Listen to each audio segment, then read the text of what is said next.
Hello students, thermodynamics के ये part में आज हम देखने वाले हैं schematic energy flow diagram of heat engine.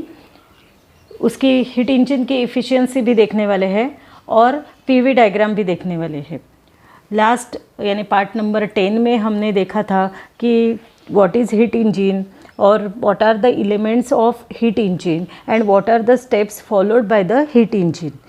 ठीक है, ये इसको डिटेल में देखा था और स्टार्ट भी किया था। स्कीमेटिक एनर्जी फ्लो डायग्राम को देखा था हमने लास्ट लेक्चर में, तो बट कुछ टेक्निकल प्रॉब्लम आने की वजह से मेरा वीडियो बीच में ही बंद पड़ गया था, इसलिए मैं थोड़ा सा उसको फिर से आज रिपीट करने वाली हूँ स्कीमेटिक एनर्जी फ्लो डायग्राम को। ठीक है, तो स्टार्ट करते हैं। चलो देखो, आपको वो ही दिखाई दे रहा है schematic energy flow diagram of heat engine. तो इसको फिर से मैं एक बार रिपीट करती हूँ क्योंकि बीच में ही लास्ट लेक्चर में हमारा वीडियो बंद पड़ गया था, तो उसको मैं रिपीट करती हूँ। ओके, तो देखो मैं इसको थोड़ा सा एनलार्ज करती हूँ अभी, यानी आपको और क्लियर से ये डायग्राम दिखेगी। यहाँ पे आपको दिखाई दे रहा है ये जो सर्कल है, बीच वाला जो सर्कल दिखाई दे रहा है ना, तो ये सर्कल क्या है? दिस इज़ नोन एज, ये जो सर्कल है यही है हीट इंजन। इसको ही क्या बोलेंगे हम? Heat engine. हीट इंजन है, सपोज कीजिए this is heat engine. Okay, ये हीट इंजन है और ये ऊपर वाला आपको दिखाई दे रहा है hot reservoir at temperature TH। वहाँ पे आपको दिखाई दे रहा है hot reservoir at temperature TH, एक पार्ट है। सेकंड, यहाँ पे नीचे क्या दिखाई दे रहा है? Cold reservoir at temperature TC। ठीक है, ये एक पार्ट है। अब तीन पार्ट हीट इंजन का फर्स्ट पार्ट देखो, hot reservoir at temperature TH। तो यहाँ से हीट इंजन को क्या मिल रहा है?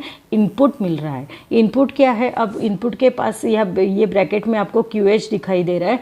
QH क्या है? It is the heat absorb. QH क्या है? Heat absorb. जो हीट एब्सॉर्ब होने वाली है इट इज़ डिनोटेड बाय कितने अमाउंट एब्सॉर्ब होने वाली है? QH अमाउंट एब्सॉर्ब होने वाली है bye the working substance eight the source.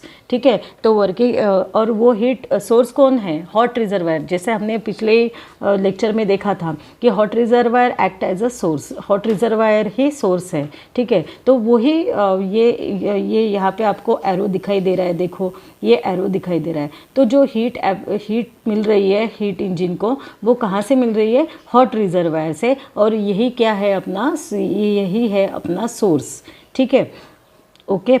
अब ये जो है हीट मिलने के बाद में कुछ part of heat is utilize to do work. कुछ पार्ट इसका यूटिलाइज होता है हीट का कुछ वर्क करने के लिए, और कुछ पार्ट जो है वो कुछ जो हीट का पार्ट है इट इज़ रिजेक्टेड। कुछ पार्ट क्या हो जाता है? रिजेक्ट हो जाता है and it is collected in the cold reservoir. Cold reservoir वो क्या करता है? पार्ट एब्सॉर्ब कर लेता है ना, हमने देखा था। तो ये जो पार्ट है उसको बोलेंगे, जो पार्ट रिजेक्ट किया गया है हीट का, it is known as output and that part rejected part is known as QC।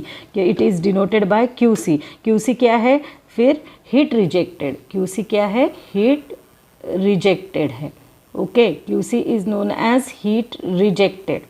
ठीक है, तो यहाँ तक आपको समझ में आया। तो ये जो QH है, heat absorb from the hot reservoir, तो इट इज़ ऑलवेज पॉजिटिव। वो कैसी रहती है? पॉजिटिव रहती है। और जो हीट रिजेक्ट की जाती है and which is absorb by the cold reservoir, it is denoted by negative. कैसी रहती है? वो निगेटिव रहती है। ठीक है, और ये जो वर्क डन हो रहा है, ये W is the work done by the working substance. ये वर्क डन कहाँ पे है? कुछ हीट का पार्ट जो यूटिलाइज होता है for the work done, it is denoted bye W।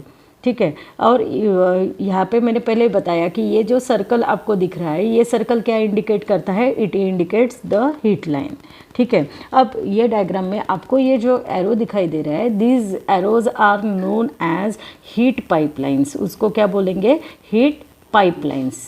Okay, इसको बोलेंगे हम हीट पाइपलाइंस। ठीक है, अब हीट पाइपलाइंस क्या क्या करती है?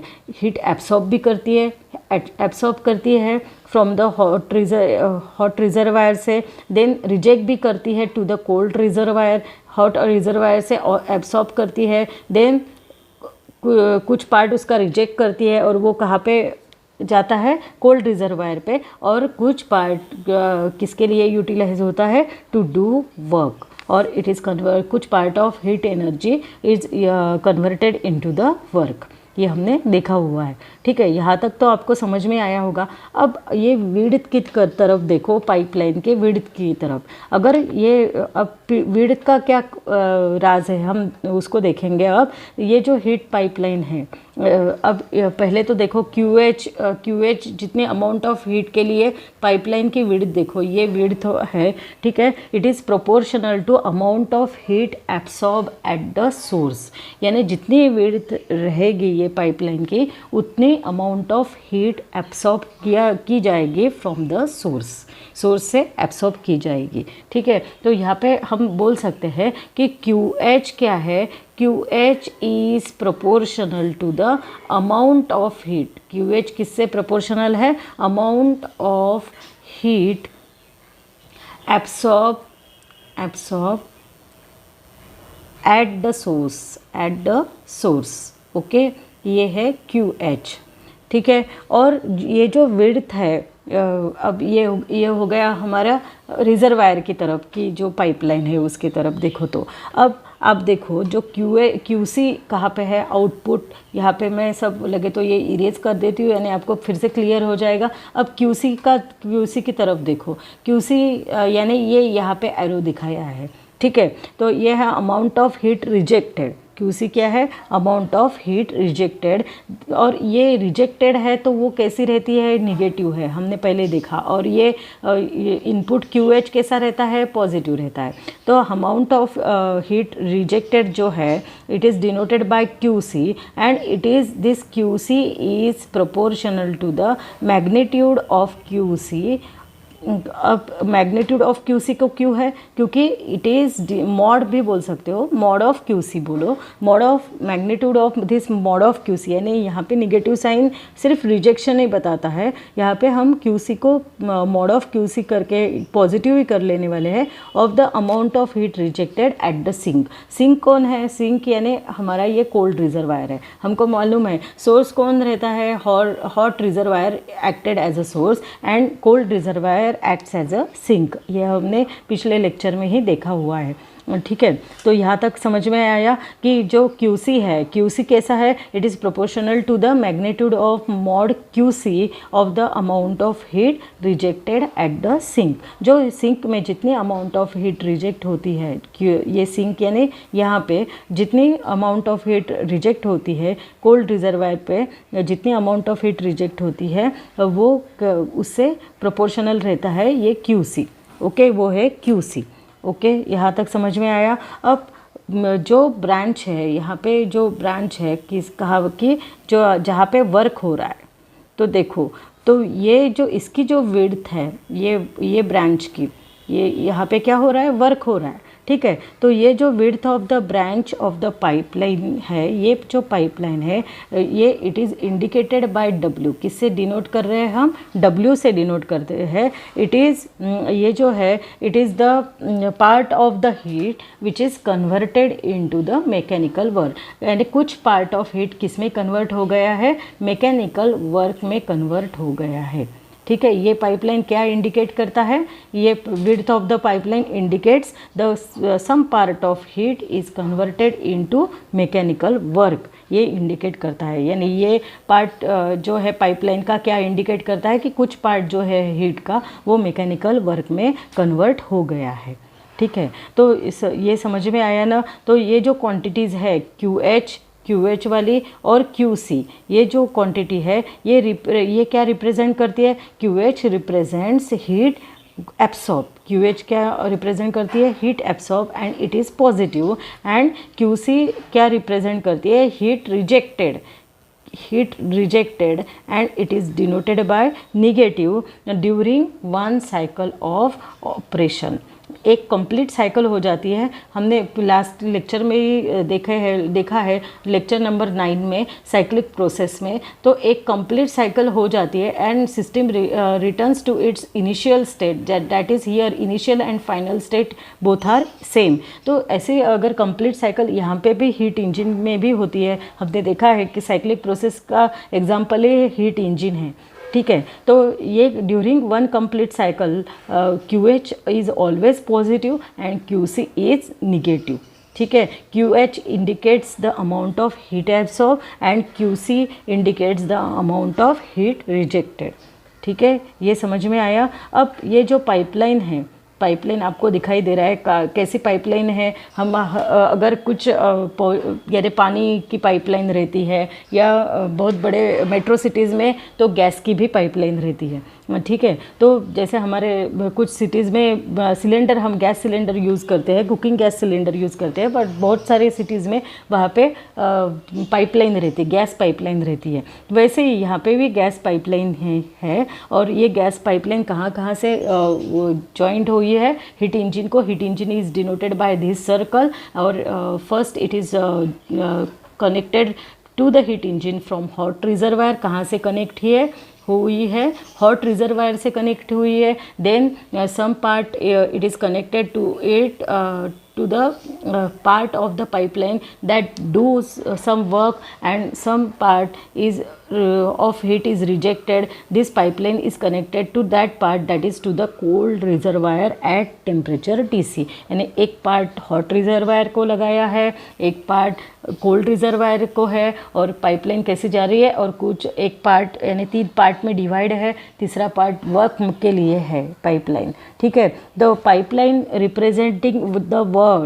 अब जो पाइपलाइन, अब मैं ये फिर से सब इरेज कर देती हूँ यानी आपको क्लीन दिखेगा। जो पाइपलाइन वर्क के लिए यूज़ हो रही है यानी ये वाली, ठीक है, ये पाइपलाइन को देखेंगे हम। ये पाइपलाइन वर्क के लिए यूज़ हो रही है। It is as wide as possible. कैसे होनी चाहिए? ये वाइड होनी चाहिए, ठीक है। कैसे होनी चाहिए? वाइड होनी चाहिए। एंड ये जो पाइपलाइन रिप्रेजेंट करती है, the exhaust is as narrow as possible for the most efficient heat engine. यानी जो जहाँ हीट एग्जॉस्ट हो रही है यानी रिजेक्ट हो रही है, जहाँ हीट रिजेक्ट हो रही है, यहाँ पे कैसे चाहिए? यहाँ पे नैरो चाहिए, ठीक है, बारीक चाहिए। और यहाँ पे जाड़ी चाहिए, वाइड चाहिए। यहाँ पे वर्क जहाँ पे हो रहा है वहाँ पे पाइपलाइन कैसी चाहिए? तो वहाँ पे पाइपलाइन वाइड चाहिए। और जहाँ पे हीट एग्जॉस्ट हो रही है मीन्स रिजेक्ट हो रही है, वहाँ पे पाइपलाइन कैसी चाहिए? इट इज़ नैरो चाहिए। जहाँ पे एग्जॉस्ट हो रही है हीट, एग्जॉस्ट भी बोल सकते हैं या रिजेक्ट भी बोल सकते हो, वहाँ पे पाइपलाइन कैसी चाहिए? नैरो चाहिए, यानी कम हीट एग्जॉस्ट होने को होना और ज़्यादा से ज़्यादा वर्क डन होने को होना। इसलिए यहाँ पे वर्क डन के वहाँ की पाइपलाइन कैसे चाहिए? वाइड चाहिए, ठीक है। ये समझ में आया। तो यहाँ पे ये जो अपना स्कीमेटिक रिप्रेजेंटेशन है आपको समझ में आया होगा, ऐसे मैं होप करती हूँ। अब यहाँ पे जो वर्क डन है वो वर्क डन कैसे होता है? देखो यहाँ पे W का जो इक्वेशन है, ये जो net work done in one operating cycle का इक्वेशन आपको दिखाई दे रहा है कि एक साइकिल कंप्लीट होती है जब एक पूरी साइकिल कंप्लीट होती है, यानी हॉट रिजर्वायर से हीट लेता है ये हीट इंजन, उसके बाद में कुछ पार्ट उसका वर्क करता है, कुछ का पार्ट ऑफ हीट यूटिलाइज करता है वर्क करने के लिए, और जो पार्ट नहीं बचा हुआ रहता है, जो यूज़ में नहीं होता है, वो हीट का पार्ट वो क्या कर देता है? रिजेक्ट करता है। कहाँ पे? कोल्ड रिजर्वायर को, ठीक है। और फिर से वो जो रिजेक्टेड पार्ट है वो फिर से ये हॉट रिजर्वायर में चला जाएगा कुछ देर बाद, और फिर से वो हीट इंजन उसको यूटिलाइज करेगा वर्क करने के लिए। तो ऐसे ये साइकिल चलती रहेगी, that is system returns to its original state. तो ये जो नेट वर्क डन हुई है इन वन साइकिल कौन वर्क डन कर रहा है? By working substance. Working substance कौन सा है हमारे इसमें? तो आइडियल गैस है। हमने पहले बोला है आइडियल गैस है वर्किंग सब्सटेंस। और अगर हम ऑटोमोबाइल इंजन की बात करें तो वर्किंग सब्सटेंस रहता है गैसोलीन, और डीजल इंजन में डीजल रहता है, स्टीम इंजन में स्टीम रहता है। वर्किंग सब्सटेंस आपको समझ में आना चाहिए कि वर्किंग सब्सटेंस हीट इंजन में कौन सा रहता है? आइडियल गैस हम कंसिडर करेंगे। अगर ऑटोमोबाइल इंजन है तो गैसोलीन कंसिडर करेंगे, डीजल इंजन है तो डीजल कंसिडर करेंगे, और स्टीम इंजन है तो स्टीम कंसिडर करने वाले हैं। तो ये जो नेट वर्क डन है वो कैसा होता है? तो it is equal to the first law of thermodynamics. By the first law of thermodynamics it is equal to W is equal to Q रहता है। ठीक है, W इज इक्वल टू वो कैसा रहता है? Q रहता है। अब फर्स्ट लॉ ऑफ थर्मोडायनेमिक्स क्या था हमारा? Q इज इक्वल टू ये delta U, Q is equal to delta U plus W था। ठीक है, अब इसमें जो इंटरनल एनर्जी है, साइक्लिक प्रोसेस है, हमने देखा है साइक्लिक प्रोसेस में जो हीट इंजन ये जो इंटरनल एनर्जी रहती है it is always equal to zero. Heat ये साइक्लिक प्रोसेस में जो इंटरनल एनर्जी है वो ज़ीरो रहती है। सो वी गेट, अगर डेल्टा यू की वैल्यू ज़ीरो मिल रही है तो here we get Q is equal to C। Q कैसा मिलता है? Q is equal to W मिलता है। Here we get Q is equal to W, क्योंकि ये डेल्टा U की वैल्यू क्या रहती है? ज़ीरो रहती है। हमने साइक्लिक प्रोसेस में देखा हुआ है। ठीक है, तो Q is equal to W है। अब Q कैसा है? Q it is a combination of QH and QC।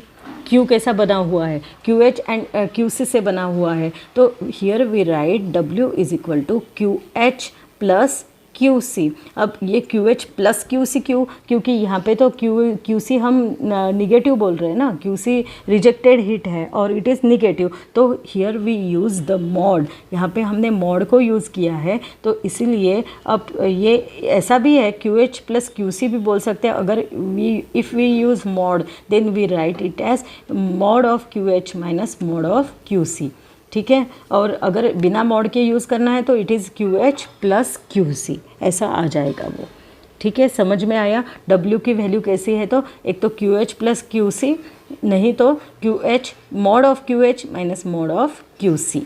Okay, ये समझ में आया? फिर तो यहाँ पे हमारा स्कीमेटिक रिप्रेजेंटेशन जो है, schematic energy flow diagram of heat engine यहाँ पे कंप्लीट होता है। तो आपको समझ में आया होगा ऐसा मैं होप करती हूँ। और ये कैसे आप क्या करिए, ये टेक्स्ट बुक में से और एक बार अच्छे से पढ़िएगा। यही मैंने सब यहाँ पे लिखा हुआ भी है, देखो आपको यहाँ पे दिखाई दे रहा है। तो आप इसको वन बाय वन इसको रीड करिएगा। तो यहाँ पे हमने फर्स्ट पॉइंट वही लिखा है, देखो, let QH be the heat absorb. QH क्या है? हीट एब्सॉर्ब है। ठीक है, QC और वो कैसी है? पॉजिटिव है। ठीक है, QC क्या है? हीट रिजेक्टेड है। और वो कैसे, और हीट कहाँ रिजेक्ट होता है? सिंक में रिजेक्ट होती है। ठीक है, सिंक यानी कोल्ड रिजर्वायर। ओके, और ये जो QH है ऊपर देखो first point, QH be the heat absorb. और कौन एब्सॉर्ब कर रहा है? सोर्स पे एब्सॉर्ब हो रही है, यानी ये है अपना सोर्स। यहाँ पे hot reservoir acts as a source. ठीक है, और वो कैसी है? पॉजिटिव रहती है। ठीक है, और QC कैसी है? हीट रिजेक्ट है। कहाँ पे रिजेक्ट हो रही है? कोल्ड रिजर्वायर को क्या बोलते हैं हम? सिंक बोलते हैं। सिंक पे रिजेक्ट हो रही है और इट इज़ निगेटिव। W क्या है? वर्क डन है। ठीक है, बाय द वर्किंग सिस्टम, वही लिखा है। 3 पॉइंट समझ में आ गए। सर्कल क्या इंडिकेट कर रहा है? ये बीच वाला सर्कल इंडिकेट कर रहा है, it indicates the heat engine. ये क्या इंडिकेट करता है? हीट इंजन को इंडिकेट करता है। ठीक है, तो अब हीट पाइपलाइन कहाँ से जा रही है? देखो डायग्राम में, तो हीट पाइपलाइन का यूज़ क्या है? हीट पाइपलाइन का यूज़ है हीट एब्सॉर्ब करना। ऊपर से हीट एब्सॉर्ब होगा हॉट रिजर्वायर से, हीट रिजेक्ट करना, यानी वो पाइपलाइन में से रिजेक्टेड हीट जाएगी, इसलिए rejected and converted into the work. और कुछ जो पार्ट है वो काय में कन्वर्ट होता है? वर्क में कन्वर्ट होता है। ठीक है, और जो हीट पाइपलाइन की जो विड्थ है, विड्थ ऑफ हीट पाइपलाइन अब जो किससे इंडिकेट होती है? एक तो QH से इंडिकेट होते हैं, which is proportional to the amount of heat absorb to the source. QH अब जो पाइपलाइन की विड्थ है QH के लिए वो कैसी है? It is proportional to the heat absorb at the source. ठीक है, QH तो इनपुट है ना, इनपुट क्या करता है? हीट एब्सॉर्ब करता है फ्रॉम द सोर्स। ठीक है, ये यहाँ तक समझ में आया होगा। 5 पॉइंट्स हमारे। 6 पॉइंट्स में देखो, सिक्स वाला पॉइंट क्या बोलता है कि width of the branch indicated by QC. अब क्यूसी वाला कौन सा है, ये है। इसकी विड्थ अब देखो, इसकी विड्थ किससे प्रोपोर्शनल रहती है, तो मैग्नीट्यूड ऑफ क्यूसी, यानी जितनी हीट रिजेक्ट हो रही है उससे प्रोपोर्शनल रहती है। रिजेक्ट हो रही है और वो रिजेक्टेड हीट कहाँ पे आ रही है, ये सिंक में आ रही है। सिंक यानी कोल्ड रिजर्वायर, ठीक है। तो और जो W वाले ब्रांच है पाइपलाइन की, ये जो W वाली ब्रांच है वो कैसी इंडिकेटेड बाय ये W, it is proportional to the part of heat which is converted into the work. किससे प्रोपोर्शनल है, जो पार्ट हीट का वर्क में कन्वर्ट हुआ है उससे प्रोपोर्शनल हो रहा है, ठीक है। यहाँ तक समझ में आया। अब 8 नंबर का पॉइंट वही है जो QH एंड QC क्या रिप्रेजेंट करता है। QH represents amount of heat absorb और QC represent amount of heat rejected. अब heat absorb it is denoted by positive and heat reject जो हो रही है it is denoted by negative during cyclic operation, ठीक है। तो ये जो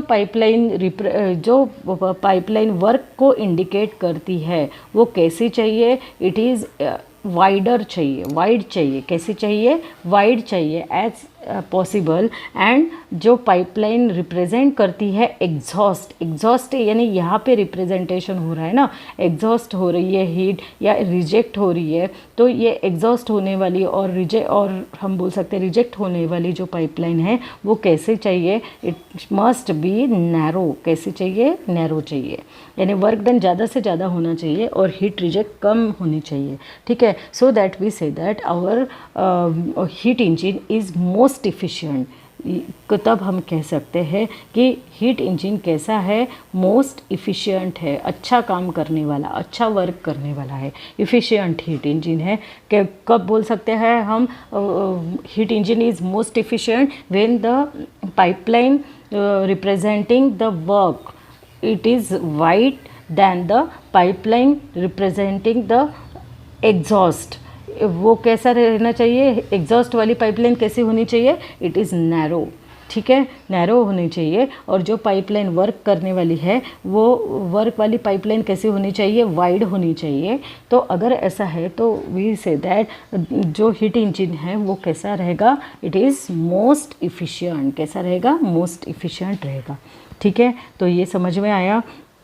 तो ये सब मैंने अभी समझा के दिया है आपको, बहुत इजी है, 3 मार्क्स के लिए आ सकता है। आप इसका स्क्रीनशॉट ले लो तो आप अच्छे से इसको पढ़ो, ओके, ठीक है। तो मैं ये सब इरेज कर देती हूँ लगे तो। यहाँ पे हमारी schematic energy flow diagram complete हो जाती है। अब अभी हमने देखा है कि अगर ये जो एग्जॉस्ट वाली पाइपलाइन है, हीट एग्जॉस्ट वाली पाइपलाइन यानी ये, अगर ये नैरो है और ये जो वर्क करने वाली पाइपलाइन हमारी कैसी है, वाइड है, तो हमारा हीट इंजन कैसा है, इट इज़ मोस्ट इफ़िशिएंट। कैसा है, मोस्ट इफ़िशिएंट है। तो ये जो इफ़िशियंसी है हीट इंजन का की, तो उसकी क्या वैल्यू है, उसका क्या फॉर्मूला है, अब हम देखने वाले हैं। और उसकी क्या डेफिनेशन है, इफ़िशियंसी ऑफ हीट इंजन। तो वही टॉपिक है अब हमारा नेक्स्ट। देखो, इफ़िशियंसी ऑफ हीट इंजन यही टॉपिक है। तो देखेंगे क्या है इफ़िशियंसी ऑफ हीट इंजन। तो देखो, इफ़िशियंसी मैं लिखती हूँ यहाँ पे, इफ़िशियंसी। बहुत बच्चों का कहना है कि हमको ब्लैक बोर्ड पे पढ़ाओ, यानी हमको फील आएगा क्लास में है, इसीलिए मैं थोड़ा सा बीच में ये ब्लैक बोर्ड जैसे स्क्रीन लाती हूँ और आपको समझाती हूँ, ठीक है। तो इफ़िशियंसी ऑफ हीट इंजन यानी क्या है, तो efficiency of heat engine it is the ratio. Efficiency तो पहले मैं बताती हूँ किससे डिनोट करते हैं। It is denoted by an like variable known as eta. किससे डिनोट करते हैं, ईटा से डिनोट करते हैं। It is denoted by this sign, eta से डिनोट करते हैं। और जो ये जो इफ़िशियंसी है, इट इज़ ये क्या है, एक रेशो है। किसका रेशो है, work done by the working substance, that is W, और जो अमाउंट ऑफ हीट एब्सॉर्ब है, यानी कि amount of heat absorb is denoted bye QH। इसका ये रेशो है। समझ में आया। इफ़िशियंसी ऑफ हीट इंजन क्या है, it is the ratio of work done, ठीक है, work done by working substance, by working substance, work done by working substance to the, ये नीचे QH क्या है, amount of heat absorb, amount of heat absorb. Okay, समझ में आया। तो ईटा क्या है, ईटा इज इक्वल टू W/QH। तो डेफिनेशन लर्न करने की आवश्यकता ही नहीं, अगर आपने फॉर्मूला लर्न कर लिया तो आप इजीली डेफिनेशन देख सकते हो, लिख सकते हो। Eta is equal to W/QH means it is the ratio of work done by working substance to the amount of heat absorb. ठीक है, तो यहाँ तक समझ में आया। और दूसरी डेफिनेशन भी दी है आपके बुक में कि क्या डेफिनेशन है कि efficiency of A heat engine, it is a fraction of heat absorb that is converted into the work. ठीक है, ये एक ऐसा फ्रैक्शन है, ठीक है, इसको याद रखिएगा, दिख ही रहा है आपको। इट इज़ अ फ्रैक्शन किसका है, fraction of amount of heat absorb, amount of heat absorb. और ये जो अमाउंट ऑफ हीट एब्सॉर्ब है वो किस में कन्वर्ट हो रहा है, it is converted into the work. ठीक है, ये सेकंड डेफिनेशन है। तो समझ में आई, सेकंड डेफिनेशन भी इजी है, आप कोई भी एक डेफिनेशन लिख सकते हो कि efficiency of heat engine is the fraction, किसका फ्रैक्शन है, fraction of amount of heat absorb that is converted into the work, that is converted into the work. और उसका भी फॉर्मूला क्या है, eta is equal to W/QH, amount of heat absorb that is QH, it is converted, which is converted into the work. Okay, तो यही यहाँ पे सब लिखा हुआ है, मैं एक बार फट से पढ़ के दिखाती हूँ आपको। The efficiency of heat engine is the ratio of work done by the working substance and the amount of heat absorb by it, that is, it is QH। और efficiency is denoted by eta sign, eta है ये, ETA। Okay, तो और ये second definition है, efficiency of heat engine is the fraction of the heat absorb and that is converted into work, heat absorb that is converted into work, ऐसा याद रखो, heat absorb that is converted into work. Okay, तो QH ऐसा एक fraction है, heat absorb it is a fraction, किसका fraction है, of heat absorb that is converted into the work, ऐसा भी आप याद रख सकते हो। ठीक है, समझ में आया यहाँ पे, लगे तो मैं सब इरेज करती हूँ, आप इसका स्क्रीनशॉट लेकर आराम से इसको लिख लो ये डेफिनेशन। अब ये जो नेट हीट Q है, Q जो हीट सप्लाई की गई है फ्रॉम द हॉट रिजर्वायर, जो सोर्स है अपना वो सप्लाई करता है Q इतनी हीट, तो वो कैसी रहती है, नेट Q हमको निकालना है। तो नेट Q कैसा रहता है, नेट हीट यानी टोटल हीट Q वो कैसी रहेगी पूरी साइकिल में, फॉर वन पर बोलेंगे पर ऑपरेटिंग साइकिल कैसी रहेगी, तो इट इज़ Q, ये it is equal to QH plus QC।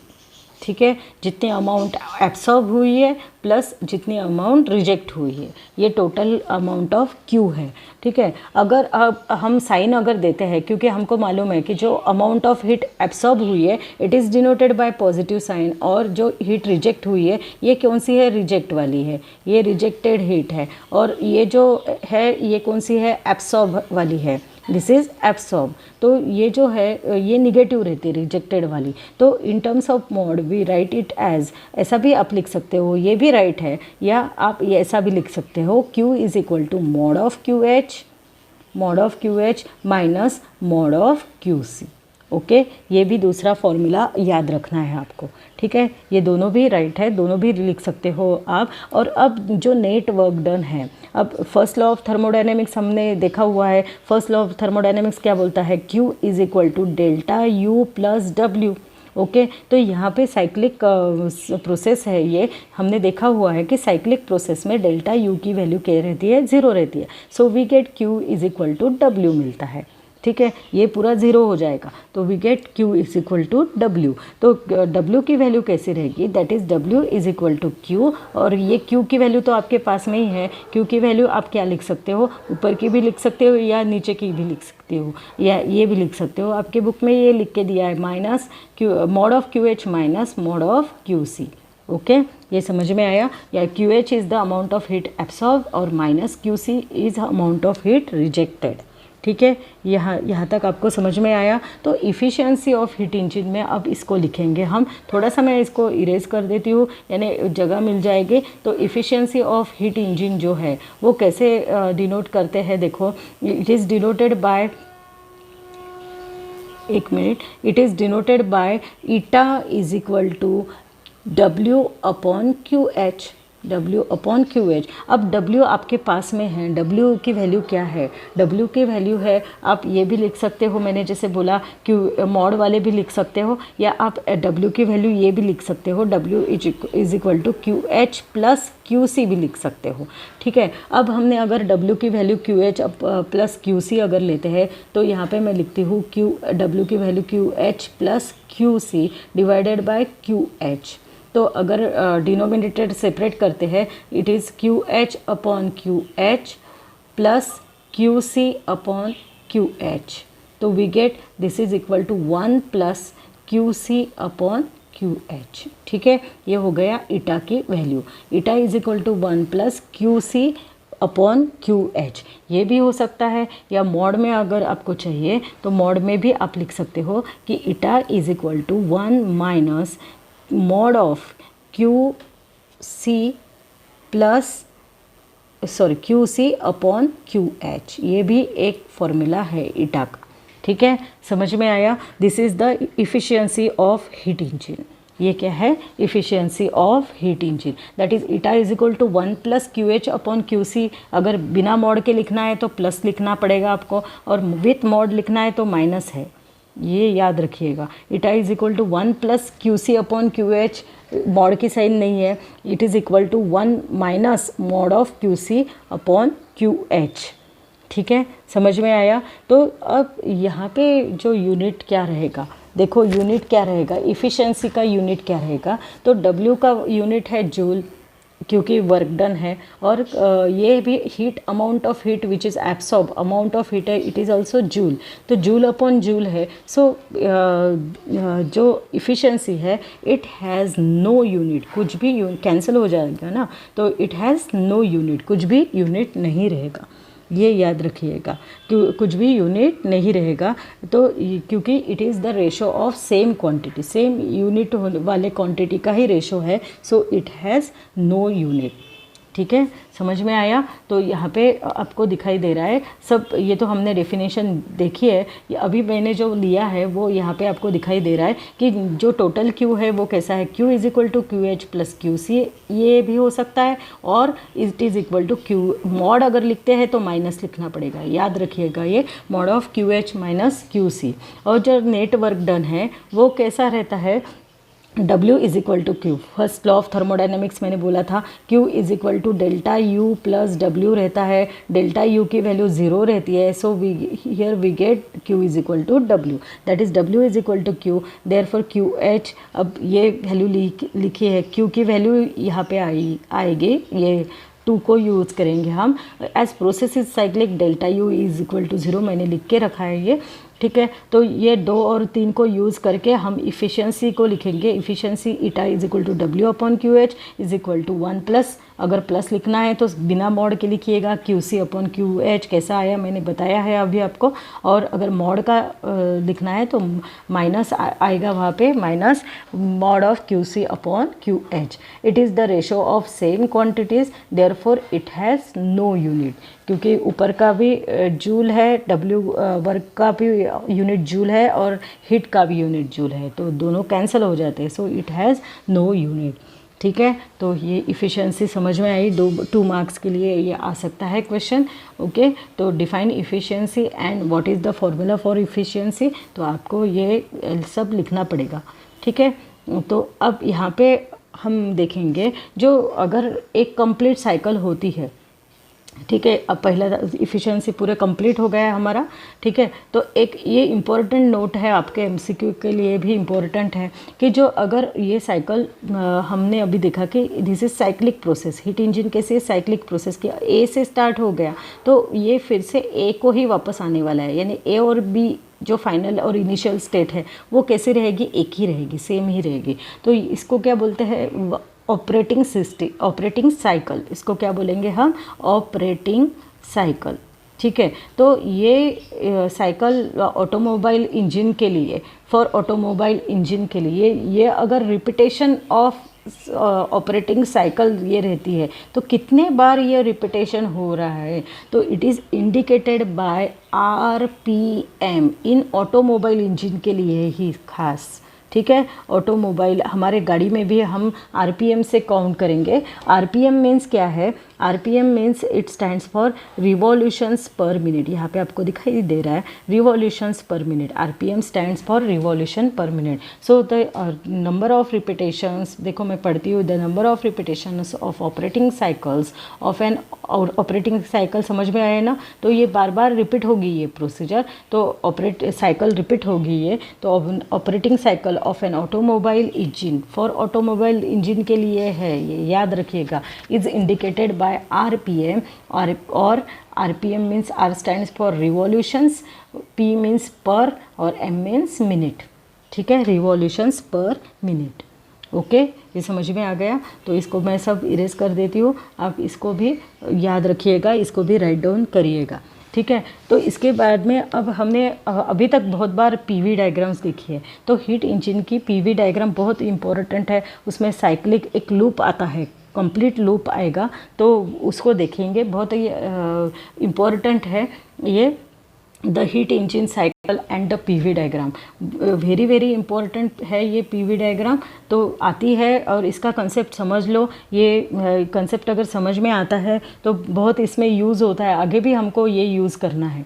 ठीक है, तो ये जो हीट इंजन कैसा है हमने देखा हुआ है कि it is a purely cyclic process, कैसी प्रोसेस है, साइक्लिक प्रोसेस है। और ये जो हीट इंजन, अब मैं आपको डायरेक्ट डायग्राम बताती हूँ, पीवी डायग्राम, ये देखो पीवी डायग्राम आपको दिखाई दे रही है। अब इसको पहले मैं एक्सप्लेन कर देती हूँ, जो हीट इंजन का ऑपरेशन है वो साइक्लिक प्रोसेस है, और पीवी डायग्राम कैसी है आपको दिखाई दे रही है ना, ए बी सी डी, ये कैसा बना हुआ है, सॉरी ये कैसा बना हुआ है, A B C D, it is a close loop, ऐसा दिखाई दे रहा है ना आपको, ऐसा, और ये क्लोज लूप है, और ये है अपना ए बी सी डी।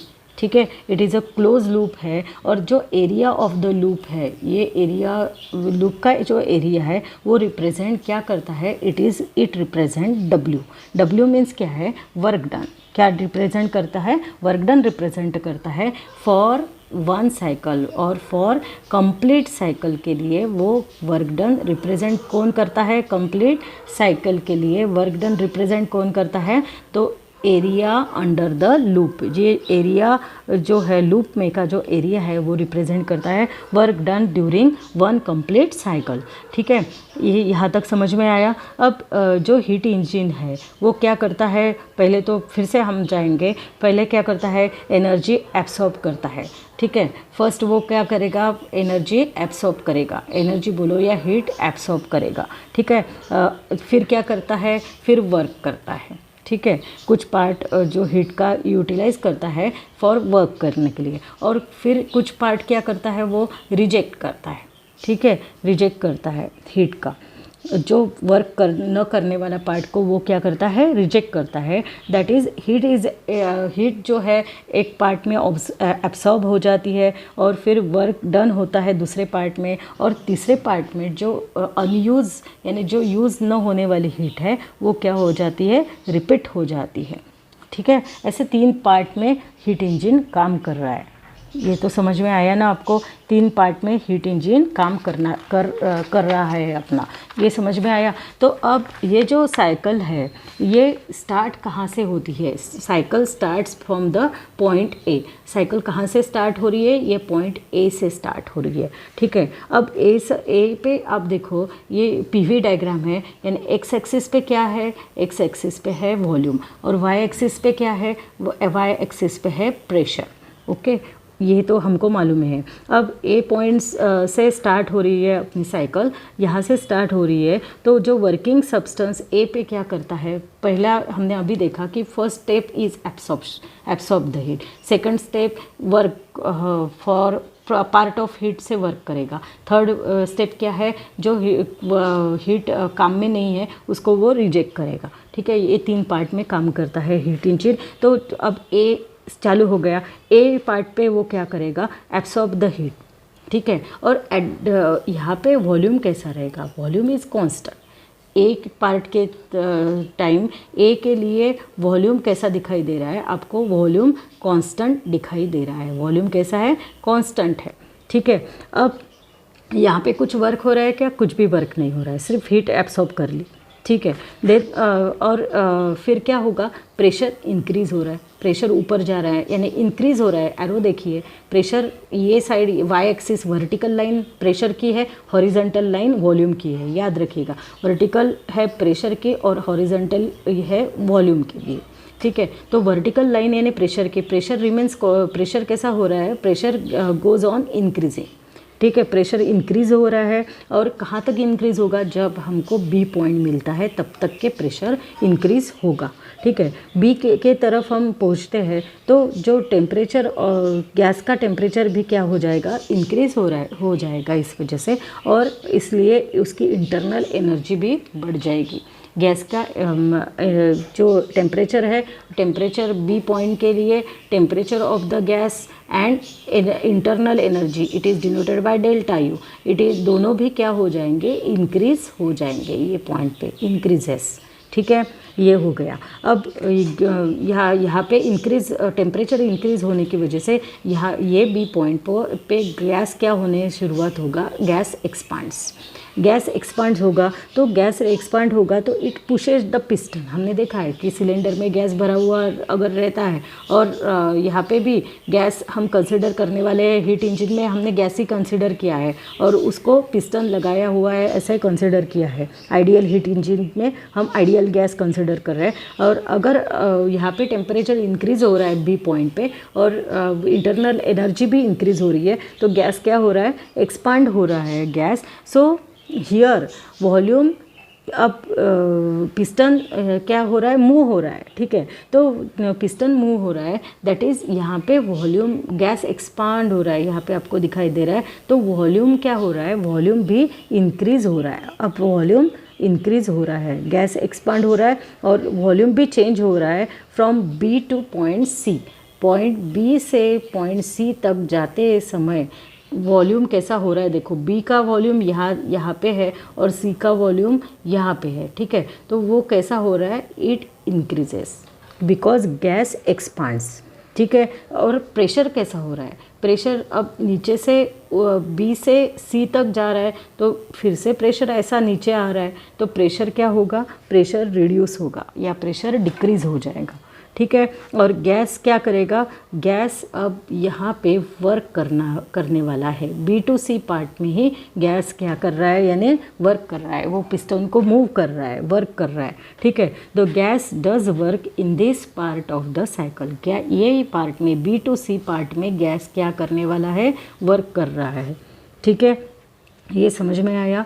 तो वॉल्यूम कैसा हो रहा है? इंक्रीज़ हो रहा है। प्रेशर कैसा हो रहा है? रिड्यूस हो रहा है। बी टू सी पार्ट के लिए देखो, बी टू सी पार्ट के लिए प्रेशर रिड्यूस हो रहा है, वॉल्यूम इंक्रीज़ हो रहा है। ये बी टू सी पार्ट ऐसे यहाँ पे मैं नीचे निकालती हूँ, बी टू सी। अब ये अपनी डायग्राम है, तो वॉल्यूम इंक्रीज़ हो रहा है, बट प्रेशर कैसा हो रहा है? प्रेशर ऐसा नीचे जा रहा है ना, प्रेशर डिक्रीज़ हो रहा है, ठीक है। अब सी पॉइंट की तरफ आते हैं हम। सी पॉइंट पे पहुँच गए हैं अब, ठीक है। सी के पॉइंट पे पहुंचने के बाद में जो हीट यूटिलाइज नहीं हुई है, कुछ हीट इसने काम कर दिया, बट जो हीट यूटिलाइज नहीं हुई है वो क्या होगी? इट इज़ रिजेक्टेड, ये हीट रिजेक्ट हो जाती है, ये हीट रिजेक्ट हो जाती है, दैट इज़ गैस यहाँ पे कूल हो जाता है।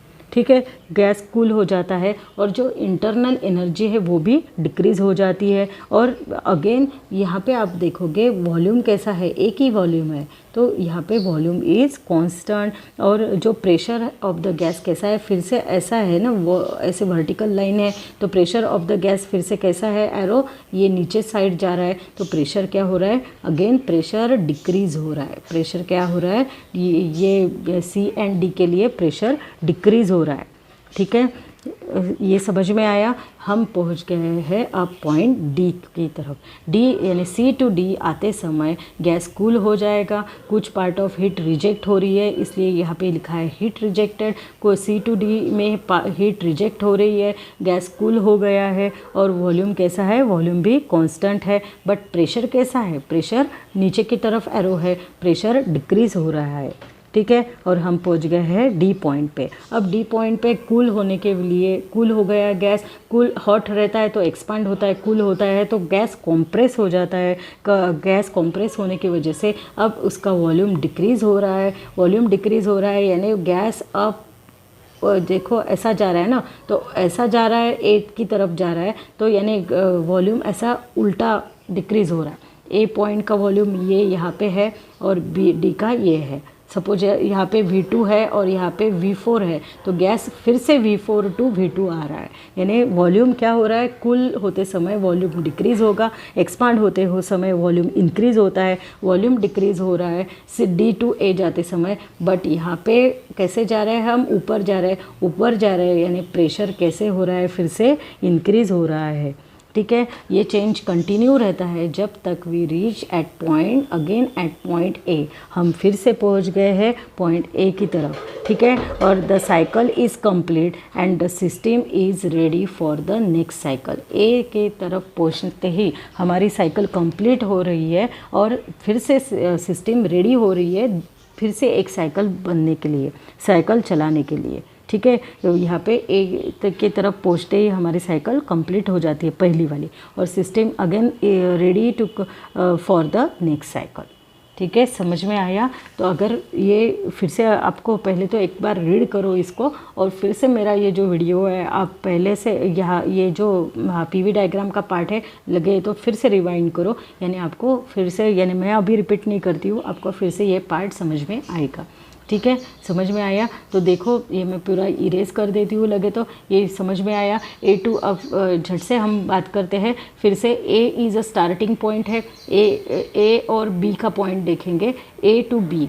ए इज़ अ स्टार्टिंग पॉइंट है और ए टू बी क्या होता है, वॉल्यूम कैसा है, ए टू बी में वॉल्यूम हमको देखा, यहाँ पे कोई भी वर्क नहीं होता है। ए टू बी पॉइंट पे नो वर्क होता नहीं है, सिर्फ ए पे ये जो एनर्जी क्या होती है, एब्सॉर्ब हो रही है, ए पे एनर्जी एब्सॉर्ब हो रही है, वर्क डन नहीं हो रहा है। प्रेशर पी इंक्रीज़ हो रहा है, प्रेशर इंक्रीज़ हो रहा है, सिर्फ प्रेशर इंक्रीज़ हो रहा है। और जो वॉल्यूम है वो कैसा रहता है, वॉल्यूम इज़ कांस्टेंट। वॉल्यूम कैसा है, V is equal to constant, ऐसा याद रखिएगा। ठीक है, ये हो गया अपना ए टू बी पार्ट।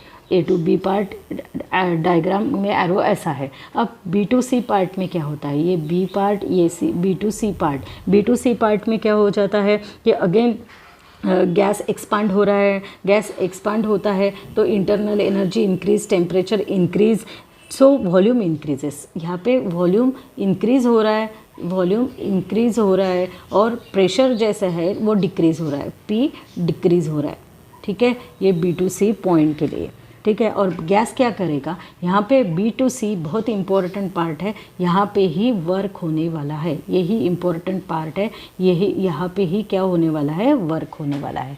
ठीक है, सी टू डी का पार्ट मैं यहाँ पे ड्रॉ करती हूँ। सी टू डी का पार्ट डायग्राम में एरो देखो नीचे आ रहा है, नीचे आ रहा है। अगेन ये जो गैस है, जो हीट यूटिलाइज नहीं हो रही है वो रिजेक्ट हो रही है ये सी टू डी पार्ट में, और जो गैस कैसा हो रहा है, कूल हो रहा है गैस, तो वॉल्यूम भी क्या हो रहा है, वॉल्यूम डिक्रीज़ हो रहा है, वॉल्यूम डिक्रीज़ हो रहा है, तो प्रेशर कैसा हो रहा है, प्रेशर भी रिड्यूस हो रहा है, प्रेशर भी रिड्यूस हो रहा है। वॉल्यूम डिक्रीज़ बोलो या वॉल्यूम कैसा कांस्टेंट है, सॉरी वॉल्यूम डिक्रीज़ नहीं है, वॉल्यूम कांस्टेंट है, क्योंकि सिंगल ये स्टैंडिंग लाइन है ना। वॉल्यूम कैसा है, कांस्टेंट है, वॉल्यूम कांस्टेंट है, प्रेशर रिड्यूस हो रहा है, प्रेशर क्या हो रहा है, रिड्यूस हो रहा है और हम पहुंच गए हैं डी पॉइंट पे। और अब नेक्स्ट बारी है डी टू ए की। डी टू ए पॉइंट के लिए क्या हो जाता है, डी टू ए पॉइंट के लिए गैस अब कूल हुआ है तो गैस कॉम्प्रेस हो जाएगा, वॉल्यूम फिर से डिक्रीज़ हो जाएगा। डी टू ए के लिए वॉल्यूम डिक्रीज़ हो जाएगा और जो प्रेशर है वो प्रेशर क्या हो जाएगा, इंक्रीज़ हो जाएगा। Again we again we reach at point A. ठीक है, साइकिल यहाँ पे कंप्लीट हो गई है और system again ready for the next cycle. ठीक है, तो ये सब यहाँ पे जो लिखा हुआ है यही सब आपको यहाँ पे दिखाई दे रहा है। ये सब मैंने लिख के दिया है तो आप इसको अच्छे से पढ़िएगा। अब ए से स्टार्ट हो रही है अपनी साइकिल, वही लिखा है। देखो पॉइंट ए से बिगिन हो रही है, स्टार्ट हो रही है। ये पॉइंट पे हीट एब्सॉर्ब होती है, वॉल्यूम कैसा है, कांस्टेंट है, वर्क डन नहीं होता है, नो वर्क, ऐसा ही आप याद रखिएगा। मैंने भी अभी ऐसा ही याद रखा है। और प्रेशर इंक्रीज़ होता है। ठीक है, फिर बी पॉइंट पे हम आते हैं। ओके, बी पॉइंट पे कैसा है, टेम्परेचर इंक्रीज़ होता है, इंटरनल एनर्जी भी इंक्रीज़ होती है। ठीक है, गैस अब क्या करना स्टार्ट करता है, बी पॉइंट पे एक्सपांड होना स्टार्ट करता है, pushing the piston, volume change होता है फ्रॉम बी टू सी। अब ये बी टू सी पॉइंट है। ठीक है, तो वॉल्यूम जो है गैस एक्सपांड होता है तो प्रेशर रिड्यूस हो जाता है। और यहाँ पे गैस सबसे इम्पोर्टेंट, यहाँ पे गैस क्या करता है, वर्क डन करता है। ठीक है, वर्क डन करता है, ऐसा इसको याद रखिएगा। फिर सी पॉइंट मिलता है आपको, सी पॉइंट मिलता है तो जो हीट यूटिलाइज नहीं हुई है, not utilise, it is rejected होती है और गैस कैसा हो जाता है, कूल हो जाता है। सो इंटरनल एनर्जी डिक्रीज़ हो जाती है और we get a constant at constant volume, but pressure कैसा हो जाता है, रिड्यूस हो जाता है एट पॉइंट डी। हम पहुंच जाते हैं पॉइंट डी तक। ओके, और फिर क्या हो जाता है, अब गैस कूल हो गया तो गैस कॉम्प्रेस हो गया, कॉम्प्रेस होने के लिए बाद वॉल्यूम डिक्रीज़ हो गया, प्रेशर इंक्रीज़ हो गया और ये again we reach at point A and here cycle is complete and system is ready for the next cycle.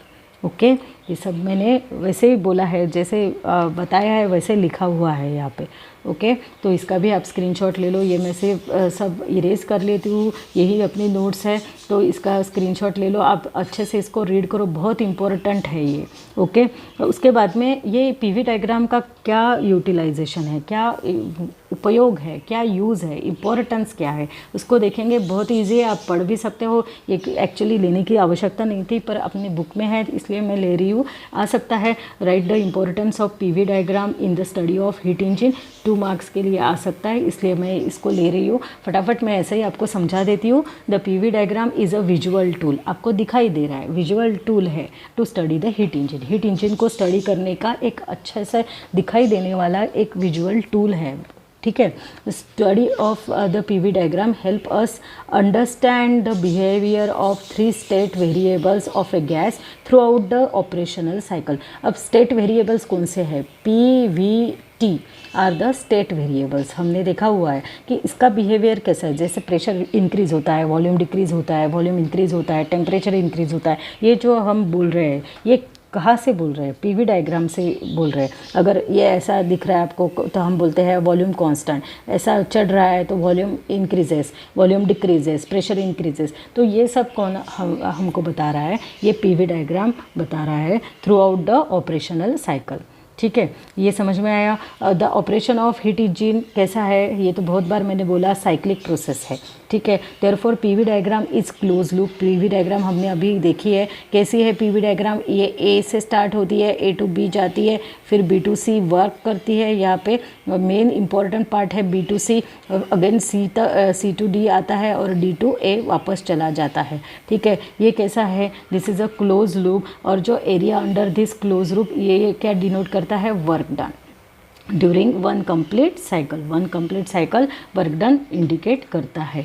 ठीक है, समझ में आया ये कि जो पीवी डायग्राम है कैसे है, it is a close loop है। कैसी है, ये क्लोज लूप है। और जो एरिया अंडर द लूप क्या इंडिकेट करता है, work done for complete cycle. ठीक है, ये जो वर्क डन है ये work done by the gas और on the gas only when its volume changes. Work done कब होता है? Volume changes. हम बोलते हैं जैसे वॉल्यूम एक्सपांड गैस एक्सपांड हो रहा है, वॉल्यूम इंक्रीज हो रहा है। गैस कंप्रेस है मीन्स वॉल्यूम डिक्रीज हो रहा है। ठीक है। The PV diagram provides a visual interpretation of the work done during one complete cycle. क्या देता है? अब वर्क डन हमको ये डायग्राम पर से दिखाई दे रहा है, ये जो शेडेड पार्ट है। ठीक है, तो विजुअल रिप्रेजेंटेशन इंटरप्रिटेशन है ये, कि ये जो इतना जो एरिया है ये क्या है? वर्क डन है। ये हमको कौन दिखाता है? PV diagram. ठीक है।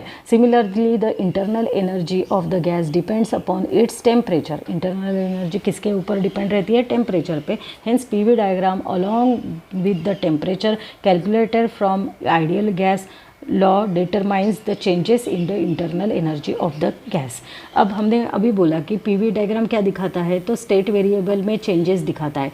अब टेम्परेचर अगर बदल रहा है तो there is change in the internal energy. ठीक है, तो पीवी डायग्राम से अगर हम बता सकते हैं कि टेम्परेचर चेंज हो गया। ठीक है, टेम्परेचर कैलकुलेट कर सकते हैं, और टेम्परेचर कैलकुलेट होने की वजह से हम बोल सकते हैं, डिटरमाइन कर सकते हैं changes in the internal energy. हम ज़्यादा ये फिफ्थ वाला पॉइंट इतना ज़्यादा नहीं लिखा तो भी चलेगा कि PV with the help of PV diagram